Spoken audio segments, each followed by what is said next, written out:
Welcome everyone to the latest in our Together for Business events and activities. As you can see from my slide, I'm Damon Scott, Chief Executive of Dunbartonshire Chamber of Commerce. So welcome to everyone, old faces and new. Yeah, this is the latest in our series of events that are starting to look at the re-emerging economy.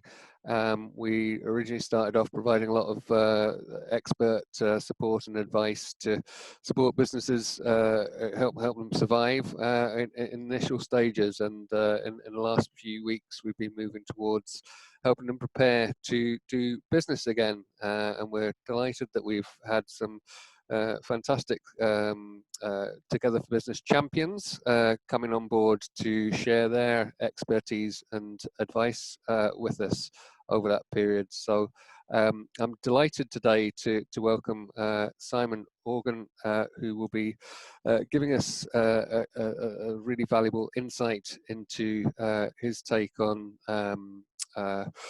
making videos that create impact, particularly in terms of the bottom line and sales. So I think most businesses will be interested in hearing a bit more about that. So a couple of bits of housekeeping before we start. There's no fire alarms, so if you hear an alarm, just make your way to your nearest fire exit in your home, and if you've got any questions, there's a wee note in the chat bar at the moment, which is just to pop them in the chat bar, or you can put your hand up at the end. There's a wee button in the chat to put a hand up, or you can put a physical hand up. I'll try and host a little session at the end if anyone's got any questions they'd like to ask us. We put a wee note about it being recorded, so we can share this to people who couldn't make it or want to refresh their memory to create a bank of resources.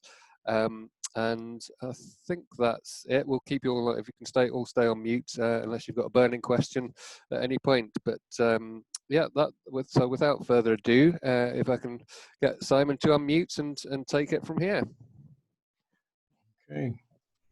Hello, everybody, and thank you for the introduction, Damon, and welcome.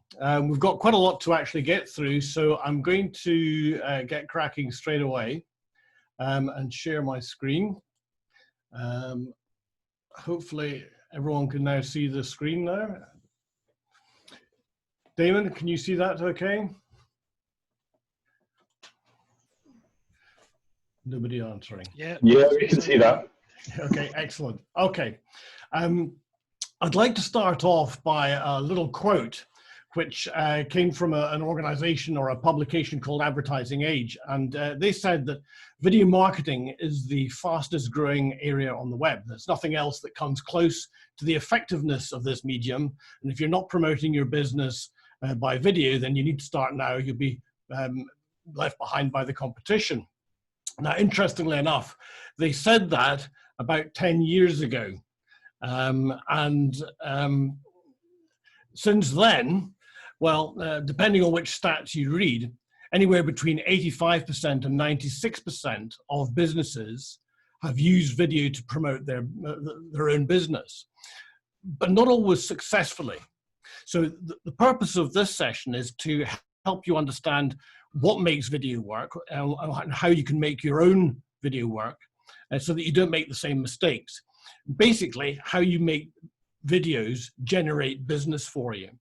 And the starting point of all of that I'd like to talk about is basically what I regard as being marketing. Now, I like marketing to actually generate people who pick up the telephone and speak to me or email me, who actually want to speak to me about something. So from my point of view, it's about getting the right message to sufficient numbers of the right people, but to do so in a very economic way. Now, to cover all of that, I'm going to touch a little bit of my background, primarily because I think that has an impact on it. How I actually started with the whole video idea, some up-to-date statistics about the power that video has. And I'm going to go over that fairly briefly, but then I'm going into the information that we need to be able to make videos. So if you want to make your own video, you should have the knowledge to be able to do so. And then how to use it, because there's lots of people have videos, whether they be good or bad, but they don't get used. And if they don't get used, then they don't generate business. So to start off with all of that, actually, I am not a videographer to trade. For my sins, I was in the financial services industry for over 25 years. And I worked for one particular company down in Exeter, who we had about 900 of a sales force. I oversaw the integration of that business into another one called Friends Provident. And that was before I started working for AIG, American International Group, where I worked for them in America before going to Greece, Portugal, Poland, Romania, various countries like that. Now, hang on a second. One of the things that I saw everywhere I went when working within financial services was basically that everyone had the same problem, and that was how to prospect for new business. When I first started in the insurance industry, I saw lots of people, but how did I actually approach them in a way that was not putting them on the spot, not making them feel awkward, not doing and not being a pushy salesperson? But I still needed to get out there and talk to people. And no matter which country I was working in, people had the same problem. And within all businesses, we want to sell more stuff. Everyone wants to have more business. So it's a question of how do we do that in a very effective way without spending loads of money. So in terms of oops, let's go through that. The problem was really about getting the right message to sufficient numbers of the right people. And in terms of that problem, well, there was the awkwardness. I was really lucky because I actually had a bit of an epiphany in that one day I was talking to, oddly enough, an insurance broker in Stirling, a guy called Jim Balfour. And he was telling me about, he'd been on holiday and he'd been succumbed into going into a timeshare presentation. And he explained that there was about 60 people crammed into in a fairly hot and sweaty room. And a guy walked up to the front of the room and he put in a VHS tape. And for the next 40 minutes, they watched a video about the benefits of timeshare. And when the presentation had finished, everyone stood up and started to leave. And as they went out the door, there was the salespeople, and they asked one simple question: what did you think of the video? Now, the thing that struck me about that was they only had to make the video once. They could take their time in getting the presentation absolutely bang on, and then they could play it to an infinite number of people in an infinite number of locations, 365 days of the year, with absolute consistency. And from the salesman's point of view, they didn't have to do any explanations or awkward things. Now, in terms of the way that we sell things, when I was working in Poland, we had 2,500 salespeople there. There was 2,500 different ways of people presenting their business. In fact, there was probably even more than that, because very rarely did people actually present themselves the same way very often. And some of them were very good at it, but the vast majority were very poor. And so actually thinking, well, how can we actually create something that solves that particular problem, gives the best presentation and the best outcome without it being difficult? The easier we can make prospecting for people, the more of it they do, and the more powerful the message and the more effective the message, the better the results that we get. So the power of video was definitely one of the solutions. And when I first started doing this, well, I made my first video over 30 years ago for that insurance company. It cost over £70,000 to make it, but it paid for itself many, many times over. And what was also interesting about that, it was because it was in the old VHS, it was very limited in the way that it could be used. But these days, actually, there's a vast variety of different ways that we can make video. It costs a fraction to make, and you can make them yourselves, and they can be distributed free. And just having a look at some particular statistics that came out, according to Wiseowl, 74% of people who watch a video from a business buy, 80% increase in landing page conversions, 33% increase of engagement from Facebook, 72% of customers prefer to learn about a product or service from a video. Digital information world, 59% of executives prefer to watch a video. These are all amazing things from something that doesn't really cost very much money. Videos in an email leads to a 200 to 300% increase in click-through rates. The most effective type of video content are testimonial videos, and businesses who use video marketing grow revenue 49% faster than non-video users. These are truly impressive figures. So if you want to have a video, we've got to start looking at how you can make it. And the starting point when I'm talking to somebody is, what do you want it to achieve? Now, I have a particular preference for using videos for prospecting, but obviously they get used for the likes of creating image, branding, all sorts of things like that. But it's really important, if you want to have a video, what is it you actually want it to do? A lot of people I speak to, what they start off saying is, well, they want it to sell their product or their service for them. Whereas in actual fact, when I first started doing this, the first video that I made, it wasn't to sell insurance or pensions. It was actually to extol the virtues of sitting down and the benefits that people would get from having a meeting with a financial planner. Not to sell anything. So it's about step by step. And when creating the video itself, or creating the script for it, which I'll talk about in a minute, getting that purpose and keeping that purpose in mind is very, very important, so that you don't go off track. That obviously is then going to be affected by, well, what budget is there available and what video style are you actually going to go through? The purpose obviously is going to dictate the script, and which is the starting point of the whole video. And then what equipment are you actually going to need? And again, depends on image. Everything that you want to do is going to be driven by what you can afford to do, and what you have time to do. And then there's, of course, there's an editing requirement. Now, on top of all of that, you've then got to start deciding, well, what sort of format are you going to use? Do you want to have a presenter on screen?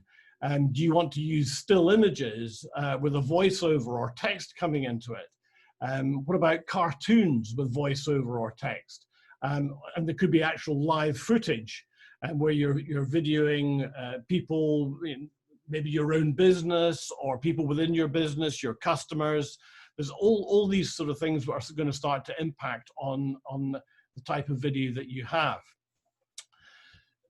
So if it's an images only with voiceover or text, then, well, you'd only have music then playing, but you might want to do the presentation so that it's freestyle. So for example, there's some people who say, well, I just want to talk directly to the camera and tell people and use my elevator pitch and just tell them what it is. Other people don't particularly want to do freestyle. They'd rather use an auto cue so that you don't waste words and you get the whole thing quite precisely. There's also using a presenter. I do a lot of presentations on behalf of clients. I think I'm the face of around about 100 and something or other accountancy firms. But there's also things like testimonial videos, which, as stated earlier, one of the most powerful ways of people coming to you rather than going somewhere else. But all of these have particular issues. With a music-only video, well, you can have great images for very little cost. And what happens with these quite a lot is you get quite a lot of viewing figures, so people enjoy that. But what I've found, and this is a personal experience, is people really enjoy the video and it's been quite entertaining, but it doesn't make them pick up the telephone. With freestyle videos where you're just talking face to camera, or it could be an interview style, that can come over as being far more natural, and enthusiasm comes through much better. But it does require a lot to be rehearsed, and rehearsed well many times. I had an individual that came to the studio here to do some recording, and he wanted to do it freestyle, absolutely determined to do that. But it did take us nearly 7 hours to get 3 minutes of footage, which was somewhat challenging. So freestyle, you know, some people are very good at it, some people aren't. Using an auto cue face to camera, great thing about that, no wasted words, no hesitations. I'm actually far more used to working from an auto cue than I am doing what I'm doing just now, which is just talking freestyle. I prefer to use an auto cue. But the great thing about that is that there's nothing missed out of it. The challenge is that there's only about 3–4% of people actually are very good at reading and looking natural in front of a camera at a time. So sometimes people can look a little bit hesitant that way, but you know, people can get coached on that. Using a presenter, a lot of people get put off doing that because of the cost of a presenter, cost of studios, camera, audio, editing, all that sort of stuff can be quite daunting for some people. And of course, you always have a problem that what happens quite often with ourselves is somebody has a video, they might have it for 6 months or a year and say, well, actually, can I change something in it? That can be difficult if you're going to have yet another presenter working there. And one of the benefits of being completely bald like myself, at least I don't have to have the same hairstyle all the time. So I can actually re-record things just wearing the same shirt or whatever, and it looks the same. With testimonial videos, these are, and I cannot stress enough, these are immensely powerful. Actually for a whole chain of bookkeepers fairly recently, I did a whole load of interviews on through Zoom, which we incorporated into a video for them. And it's about asking the right questions rather than just saying to somebody, tell people how good I am. That's fairly awkward. But if you can actually do it where it's an interview, where you can then edit and maybe have 2 or 3 people doing testimonials or 4 people doing testimonials and knit them all together, that is incredibly powerful. According to certain statistics, that testimonials included in a video increase the response rate by anywhere between 7 and 13%. And so it's well worthwhile having that. So, good idea to have a video. What goes into writing the script? Well, as pretty much anybody knows, the starting point for doing this is to understand who your target market is. Quite a while ago, I was working with an accountant down in Leicestershire, and asking him about, well, so who's his target market? And he said, well, any business really. Okay, so we started to narrow that down. He said, well, I quite enjoy working with owner-managed businesses. but he also had a particular desire to take on new businesses. And he ran some adverts, which basically said the name of the business at the top. And it said, we'll do your VAT, payroll, PAYE, or it was bullet points down the side, and then there was an address and telephone number at the bottom. And he was basically complaining that, you know, in various places that he'd put this advert, he'd even put it in newspapers and magazines and things like that, he was getting virtually no response. His target market was far too wide. And so we did some work with them, and when we said, well, if new businesses are a target market, why don't you have a headline of your advert which actually says, if you're starting a new business and don't know which accountant to phone first, read this. So now he was talking directly to his target market. Now, I would pretty much defy anybody who was starting a new business to look at two adverts, one of them with some bullet points, which actually says, we'll do your VAT, payroll, PAYE, and the other one that says, if you're starting a new business and don't know which accountant to phone first, read this. I guarantee you, they're going to go for the one that says, if you're starting a new business. So identifying a target market and being able to think about the headlines and the video title, which is going to attract that target market to watch the video, or in fact, it doesn't matter what sort of marketing you're doing, the same things apply. It's really important to understand who you're trying to talk to and get that initial message absolutely correct. Lots of people I see, they have the name of their business as being the most prominent thing, which is fairly important in some ways, but if it's not going to attract people to pick up the telephone or send you an email, then there's no point in doing that. It's more about what problems are you going to solve? Most people, they don't really care what the name of your business is. What they're interested in is, can you do something for them? Can they be better off by dealing with you? So we think about video titles and headlines. If you read a newspaper, the first thing you do is you tend to read the headlines. If the headline interests you, you're going to read the subheadline. If that still interests you, you're going to read the first paragraph and so on. Now, if we're creating a video, we have to do the same thing, that the headline has to attract, and we have to get the person into the body of either the media piece or the video, whatever it happens to be. The problems you solve, I touched on that. If they know that you deal specifically in what they have an issue with, they're much more likely to continue working or of watching. The other thing to consider is barriers. Just about everybody has a hesitation, that moment of hesitation. If they're reading something or watching something, is this the person that I want to be speaking to? So what are the things that stop people phoning one company and make them phone another company? There are lots of different barriers that people have, fears, worries, and concerns about who they're dealing with. It's quite important to understand what these are.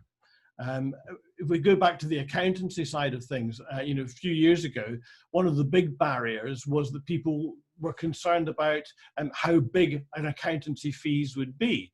So what accountants have done a lot of is bringing in set fees to try and counter that. So understanding barriers that people have is very important, and that needs to get woven into your script. The why me? One of my favorite questions when I sit down with somebody is saying, why should we use you as opposed to somebody else? Oddly enough, a lot of people don't find that a particularly easy question to answer. And it's probably one of the reasons that people find the writing of their own scripts actually quite difficult. It's sometimes easier for somebody else to do it. But sitting down and really thinking through, how can you differentiate yourself from your competition?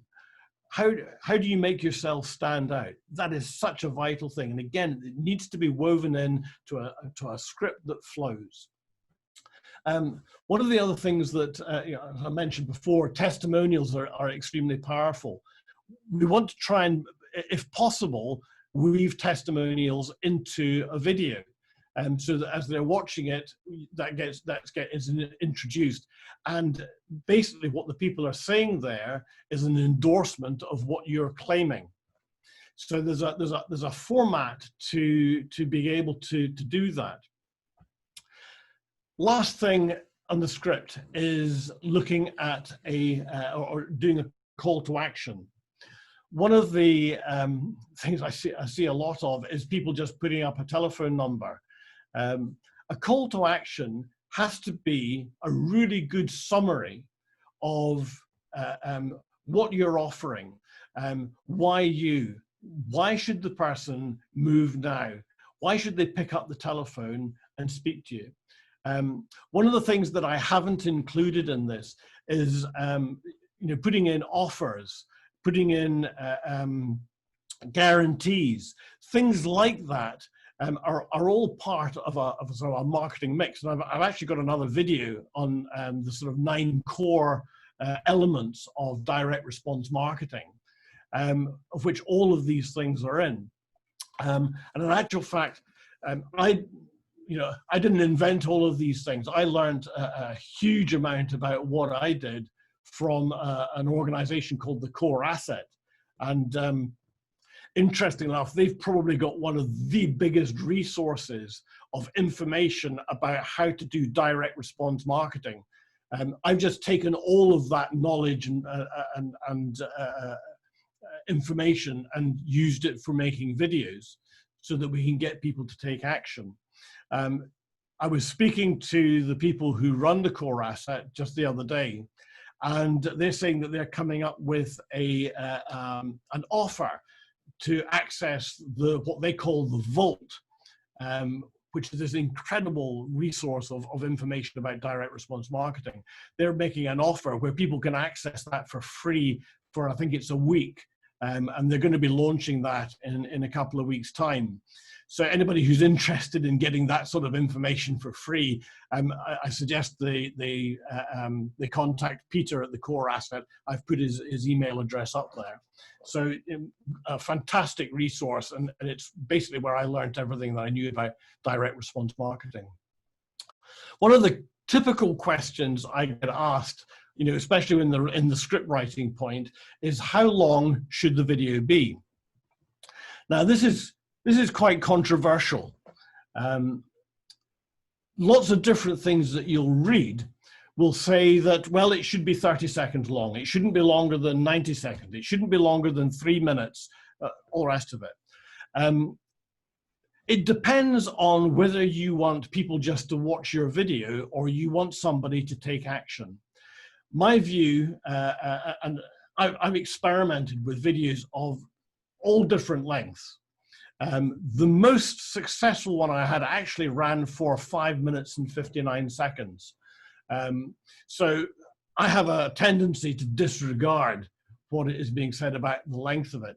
The most important thing is how much information does a person who has an interest in your product or service, how much information do they need to have to get them to take the next step? And as long as you're presenting something in an interesting, engaging, and relevant way, provide them with as much information as you possibly can without boring them so that they take action.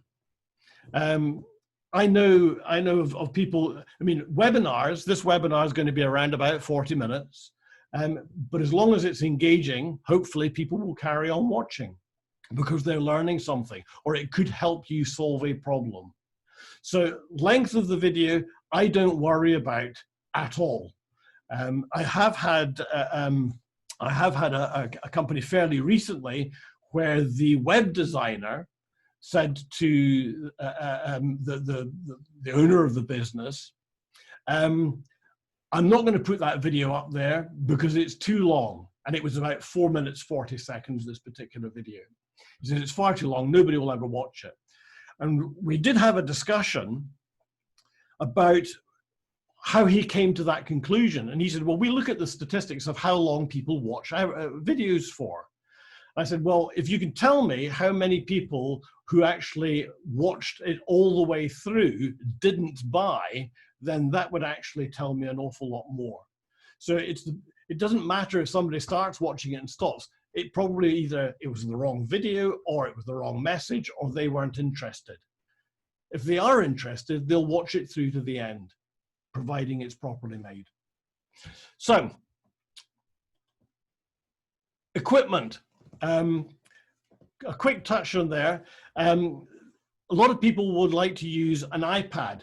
Now, there's a fantastic thing on an iPad. If you want to just do things briefly, quickly at home, there's an app you can download onto an iPad called Teleprompter. And on the teleprompter, you can use the camera in your iPad and a script will come past, so you can read your script. And I would suggest that you do practice that quite a lot. And there's a couple of points is that try and, if you're doing it on an iPhone or an iPad, try and make sure that it's stable. There are some sort of downsides to that. Obviously, the microphones are not fantastic, but as a starting point, it's a really good way of getting going and getting some form of material on there. In terms of cameras, obviously, if you've got a good camera, tripod, all that sort of stuff is very important. One of the key things that I would say is a good microphone is really worthwhile investing in. The sound quality has to be good. Obviously, from a starting point, you can use your iPads, iPhones, but as you start to move up and you want to be better quality, then I really would recommend a good microphone. When we were just waiting to launch this, I was chatting away to Damon, and he was talking about green screens and saying that green screens seem to be in a premium. Everyone seems to be buying them, and you can't buy them for love nor money. If you can buy a green screen, then actually it means that you can be presenting anywhere. And that's the office that I was sitting in just as we started this whole presentation. So it's really beneficial to actually creating a good image rather than being the washing in the background or whatever that happens to be. So equipment depends on how serious you want to be, but investing in equipment is definitely worthwhile. On an editing side of things, personally, I use Adobe Premiere Pro. If you're lucky enough to have a Mac computer, they've got a really good system in there. A lot of PCs have a good editing suite on there. If you wish to buy one a little bit more upmarket, there's Coral Video Studio, or even Pinnacle. There's a more upmarket one that they do. And there's Nero as well. They cost around about 70, 80 pounds to get those. It took me quite a while to actually understand a lot about how to do video editing, but once you get into the hang of it, it's actually quite good, and it's quite good fun. So we've done 35 minutes, and I just want to talk now about using your video.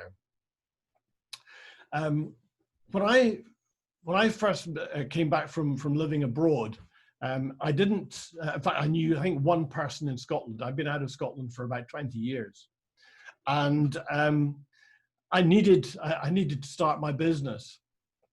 So I went and joined a networking group, and I linked to all of them on LinkedIn because I wanted to be able to see who they were linked to.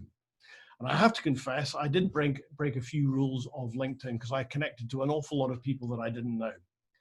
But what happened was about 60% of the people that I asked to connect with actually accepted my invitation. And I then sent them an email which basically said, look, there's no point in us just having another connection. Why don't we find out a little bit more about each other's business so we can recommend and refer? To start that process, watch the video. And I sort of refined the process. I didn't. I stopped connecting to absolutely everybody and started connecting to targeted people. And I was getting about 1 in 17 people who watched the video bought from me, which is not a bad statistic.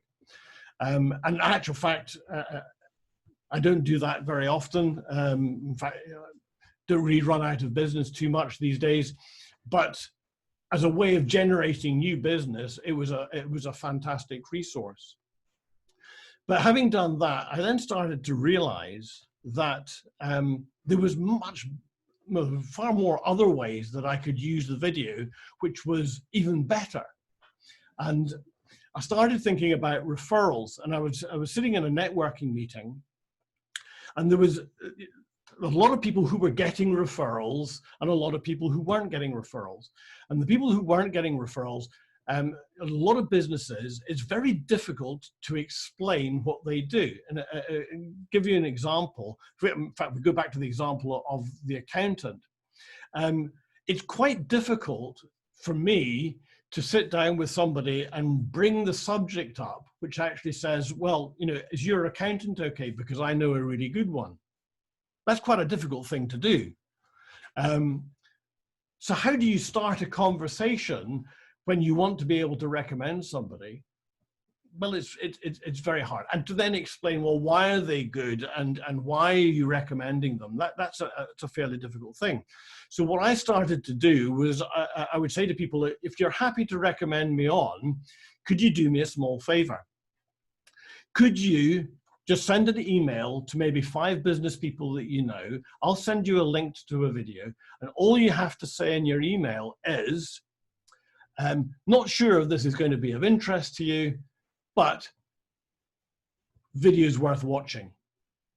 That's all you have to say. So I found that a lot of people, well, they're quite happy to do that. So for networking meetings, the same thing applies. You meet people at networking, if they're happy to refer you on, how do they do it? And the beauty about that is that getting a referral is a reactive process. It only happens when you know, somebody mentions that they need something and the other person goes, oh, I know somebody who's good at that. That's a reactive process. But we can make the whole process proactive by actually giving each and everybody that we know who's happy to refer, giving them a mechanism to be able to do so that's very easy for them, and it doesn't put them in an awkward position.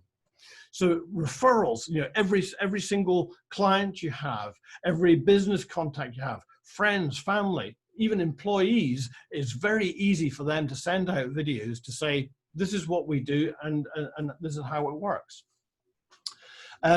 Websites.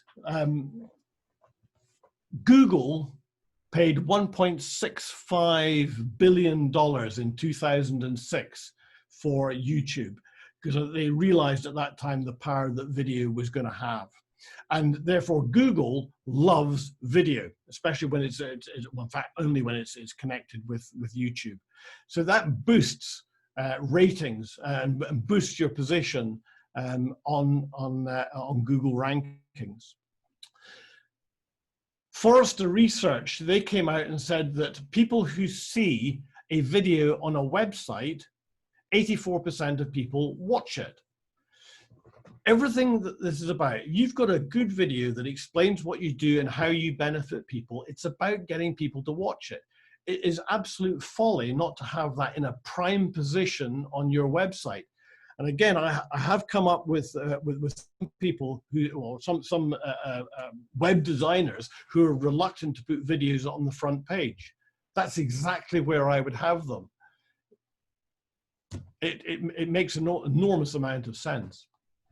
The other thing that we do is we put emails. For emails, every email I send out has a link to some video testimonials that I have. People are doing email marketing, just putting the word video in the subject line increases the open rate by about, I think it's 17–18%. Again, it depends on what statistics you're actually looking at. It makes a huge difference. Just as a small aside, when I was doing, I did a mail shot about 3 or 4 years ago, I think the only one I've ever done, actually. And I sent it to all the LinkedIn connections that, that I'd never actually done any business with. And I put in the subject title, I put in our LinkedIn connection, and I had a 56% open rate, which was just stunning. That doesn't happen. People didn't know me from Adam. These are people that had never really responded to anything that I'd done on LinkedIn. But just putting into the subject title, our LinkedIn connection, 56% open rate. And that would be the envy of anybody who's doing email marketing. So as far as we're concerned, what's actually happened here is you can create a video, take the time to get the right message into the video. And through the things that we've been talking about there, you can get that to sufficient numbers of people and the right people. And you can do so, well, pretty much free of charge. So economically, it makes absolute sense. The key about the videos is they're not really it's not really a standalone marketing initiative, unless you're doing TV advertising or something like that. What this is a massive enhancement to the existing activity you do. If you get referrals to run your business, you can get far more of them. If you go to networking events, you can engage with people far more effectively if you can send them a video which explains a little bit about what you do, and then you can set up another meeting with them. Through all your emails, everything that you do, social media, posting it on Facebook, all of these things make a huge difference, and it's basically free. Now, to finish off, there's one question that I get asked virtually every single time somebody's speaking to me about videos. And they ask me the simple question, well, how much does it cost if you want to get one made for you? If you don't have necessarily the time or the inclination to go and create a video, so how much does it actually cost? And the big problem is that's a very, very difficult question to answer because it depends on so many different factors. So to try and give you an answer to that question, I'm going to give you a range of things. About 2-3 weeks ago, there was a very nice lady called Susan from Bournemouth who starting up a brand new business, and she asked me to record a video for her, which I was happy to do. And she sent me a script, which I changed quite significantly with her permission, of course, and her agreement of what the final thing looked like. We recorded that video. We put a background that suited with her particular brand that she'd set up, and we sent her that video, and that cost her far less than £300.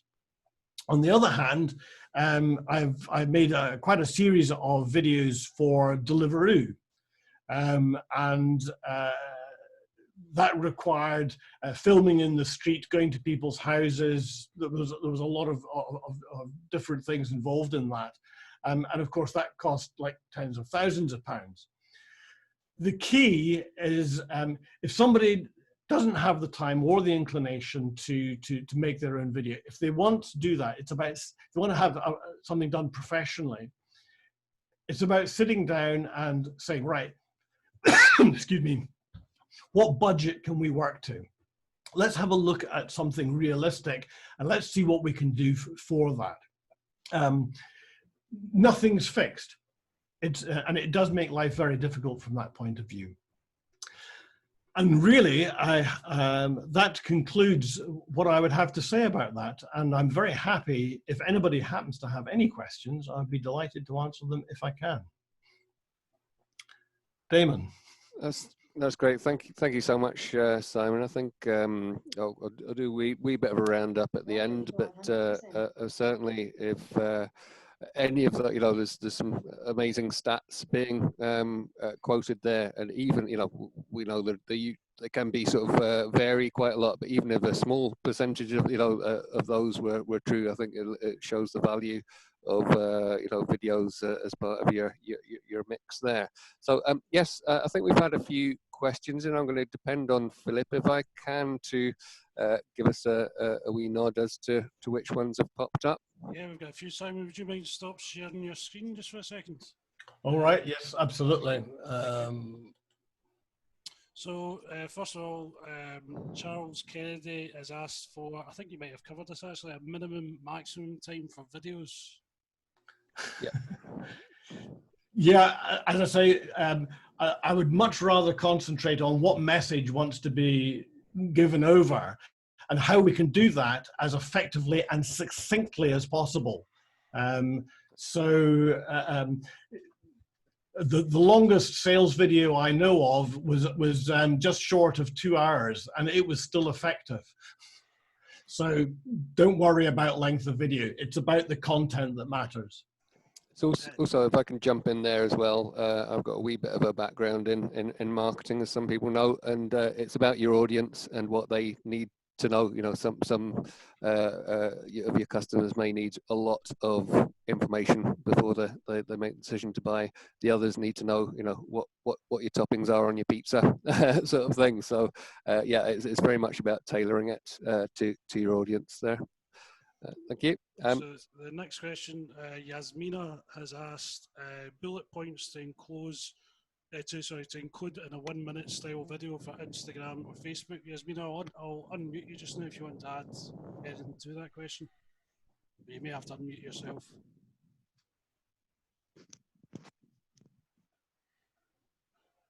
No, Yasmina. She might not be there, Yasmina. If you unmute yourself, if you are there. Well, we can answer that, because I think you touched on that, didn't you, Simon, in terms of some of the bullet points to think about when you're looking at sort of short videos. So the headline, I think, was a big one. Oh, there's Yasmina. There I am. Hello. Hello. Hi. Everybody. Well, my question had to do with the fact that I'm a fashion designer and I have products that I want to use through, promote through video, but short in Instagram and Facebook. And I need to be very concise, and I need to know what would be the bullet points to present in that short period of time during the video. It's quite a hard question to answer without actually knowing, you know, target market, you know, what is it you're trying to get over? High end, very educated market, you know, it's a high-end product. So I want to promote the brand, but I also wanted to use it as a sales opportunity, that same video. And it's just products, you know. So I wanted to know it's your perspective on what I should have included that would do both. I don't think that's an answer I can give instantaneously.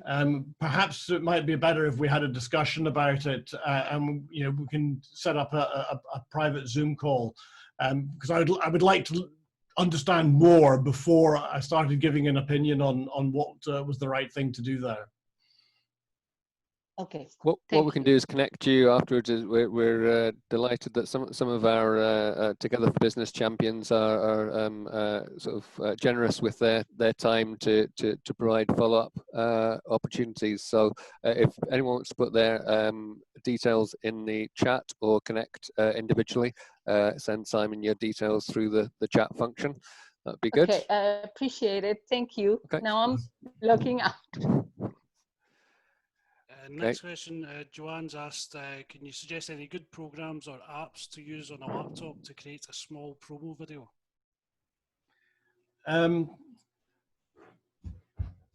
Okay, so I mean, in terms of apps, I mean, there's various things that you can use. If I was going to create something very simple, you know, you want something that can record. Again, you've got to understand, is it going to be you're going to have a teleprompter there, or how are you actually going to do it? But you know, using a camera from an iPad or even an iPhone, I mean, the quality of these can be really good if you hold them steadily, all the rest of it. You know, with iPads, you can even edit slightly as well. So again, I need to understand, you know, what the person's actually trying to do, what they've got, and what they want to achieve it's kind of important to do that. Joanne, Okay. do you want to add into that? It would be more like pictures that we'd want to put on as a video rather than anybody speaking. It'd be more promotional pictures of like products and like treatment rooms, that sort of thing. I wouldn't want to do a voiceover or anything, maybe just put some music behind it. Well, I mean, again, any of the sort of the video editing software suites where you can just drop in pictures into those, and you can put a little soundtrack, like a music track, and you can build. So you know, anything that we talked about before, like the Pinnacle or Nero, you can do that with, and it doesn't cost a lot of money to do that. Okay, thank you. And there's a wee recommendation in then from Tim Saunders, who recommends iMovie as well. So I think there are. I mean, it's one of those things. If you search for, if you can think of something, there will be an app out there to do it. But it's good to get advice from your peer group to do that. I don't know if Marianne is hooked into this call or not, because she's very sort of does a lot of videos, and you know, she is fantastic. One of our other chamber champions, and it's probably quite useful if you could give us a quick insight to what you use, Marianne, as a small business. Yeah, I mean, one of the best apps, because I know there's a lot of stuff for Apple, but I'm not Apple techie. I use Big View, and it's an app. It costs you about £60 a year, and it does a teleprompter facility on it as well. And you can put your logo on it. Anybody wants to pop up my LinkedIn, you'll be able to see all my Big View videos, and just allows you to engage in social media really quickly. Videos can be made in 20 minutes.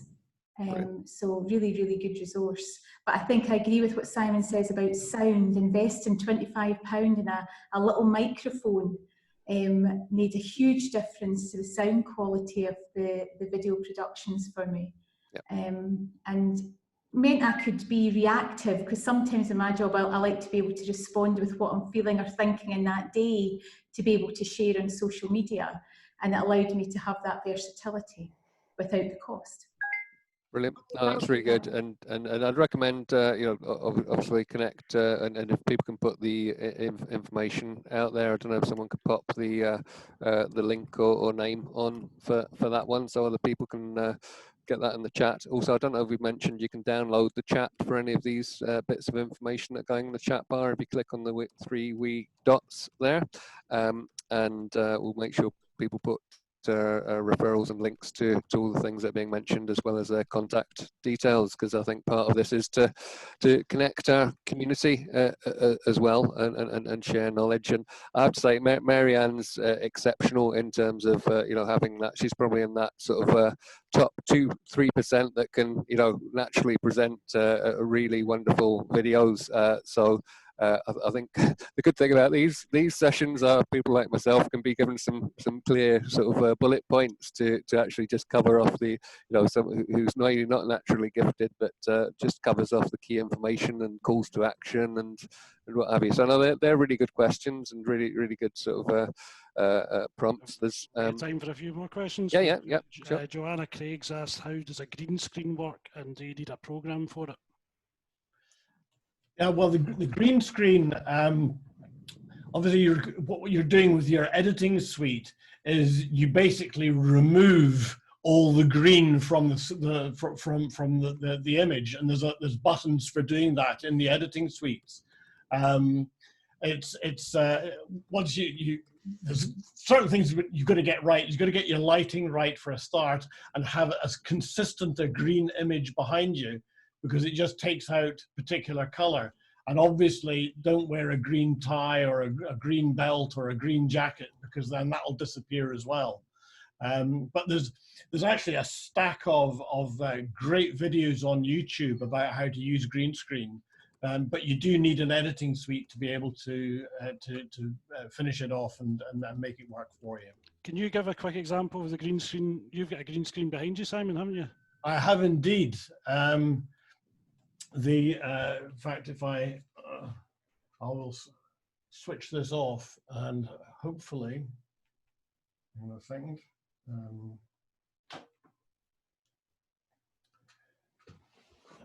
Green screen's just disappeared. Oh. Hang on a second. Go on to camera one. There's my green screen. This is a £50 green screen. Doesn't cost a lot of money to get one. Just sits behind me. I've actually got two. There's another one behind that which covers the entire wall. So if I'm doing different videos, I can have it slightly bigger. But the good thing about Zoom is I'm obviously not sitting in the middle of the Clyde, but I've not got a green screen, but it does. You can see it distorts. So having a green screen would give a much clearer image behind you. Yep. Great. Okay. Another one from David. You mentioned about video should be hosted on YouTube and embedded into website. Is that correct?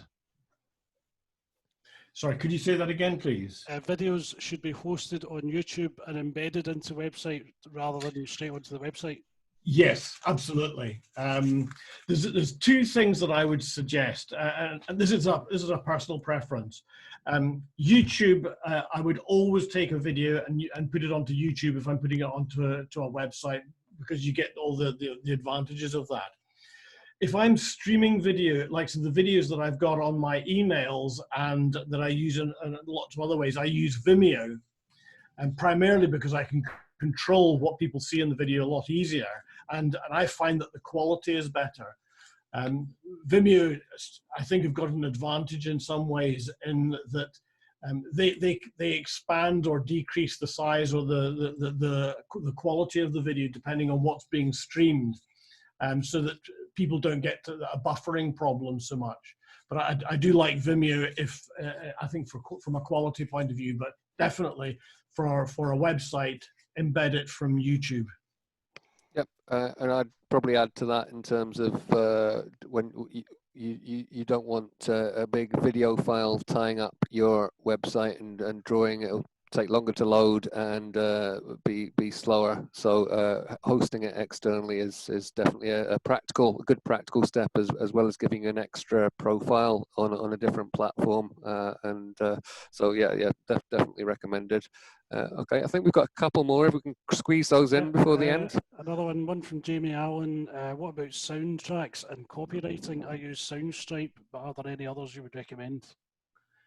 Well, in terms of soundtracks, copyright, I don't use any stuff that's copyrighted unless somebody asks for something and they're prepared to pay the royalties and all the rest of it. Any soundtracks that I use, I always download as royalty free. I just like to stay safe that way. So I haven't explored anything else. I'm quite boring that way. The last one I've got a note was from CK. When approaching companies to create a corporate deal, what would your checklist be? Do you want to maybe give a bit more detail on that, CK? If you just unmute yourself, there you go. Hi there, yep. It's more just around the fact that we try and approach companies and it's generally pretty tough to get them. So would you do it via email and put a link to YouTube, or would it be a separate file? Or would you really try and push to try and go in and present the video to them? If I was approaching somebody, I would, if I was sending them an email, I would just put a link either to YouTube or whatever. But what I tend to do is I would write the title of the email. Sorry, I'd write the title of the video that I was going to send to them, and then highlight that and create a link from that written word so that the writing turns blue, rather than seeing, HTTPS Vimeo -1234566, which is what comes up if you create a link. But you can convert what you've written into a link. Or even take a picture of something and convert that into a link, and that looks an awful lot better. In terms of sending, after a meeting, by all means send them a video of what it is you do. And one of the reasons that that's a good thing to do if you've got in front of somebody already is that more often than not, when we have meetings, we're not seeing all the decision makers. And if they've got something to be able to pass on to another decision maker and say, all right, this is the organization that I'm talking to, it sets you apart, because not everybody does that. Excellent, thanks. Right, that's brilliant. Some really good questions here. That's good information for other participants. And I think Tim's put another useful royalty-free music link into the chat for anyone who needs that resource as well. Yes, have we got any more? No, that's all the questions I've noted down. But if anyone wants to put their hand up, don't see any hands up or anything. No.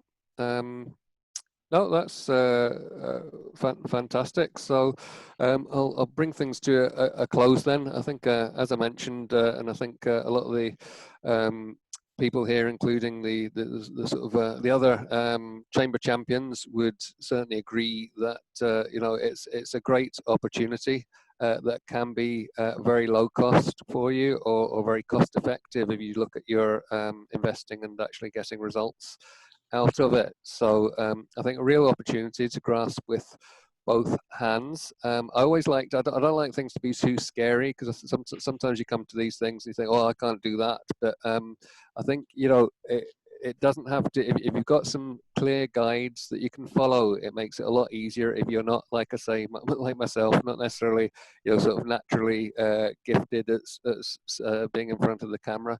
The other thing I would say is, it's a bit like standing up in front of people and doing and speaking as well. The more you do it, the less you're going to show your nerves and stuff. So I think do plenty of it and get used to it would be some of my tips. The other things I picked up throughout that as well, just to highlight, was just do look at your brand and positioning and use that and your audiences and your product to shape your choice of solution.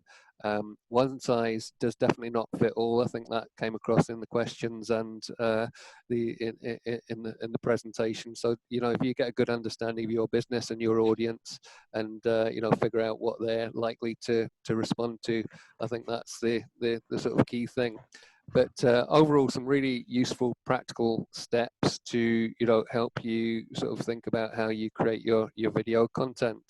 And I think one of the things that was really interesting, some of the things you were talking about with referrals and networking, and starting to make it part of your best practice to include that in your emails and things. One thing I would say, actually, just to add to that, saying about emailing people videos, if you can host it on your website, that's a great opportunity to get them to land on a page on your website to view the video, and then they can watch the video and maybe they'll sort of poke around and find out a bit more about what you can offer them. So I think that's it from me. The only things I need to do are to please do sort of share everything that we're doing as a chamber in our activities. Thank you all for coming and participating in this event. We've got a number of social media channels, Twitter, LinkedIn, and Facebook. If there's a gift that you can give to us for presenting this, please do share this and spread the word further. Would be really appreciated. And along with everyone else, please don't hesitate to contact me if you want to engage with the chamber, no matter where in the world you are, actually. So I think that's it, apart from our final spot, which is obviously I need to thank Simon for his input today, really sort of thorough overview to get people started. So thank you, Simon, for that. And if people know how to put their wee clap signs on your reactions, you can do a virtual clap if you like as well. So no, that's fantastic. And just before we go, we like to just capture a wee screenshot of people looking relatively happy. So we'll just get Philip to count us in and take a quick screenshot. Yeah, if everyone gives a thumbs up in 3, 2, 1. Great, thanks very much. Thank you so much, guys, for coming in, for your input and participation. Thank you. Thanks, Simon. Thanks. No problem. That was brilliant. Thank you. Thank you very much. Damon reminded me of a question I was going to ask, and I forgot to ask it, and that was about if you're putting a video on a. I'll wait until after the video thing at the end. All right.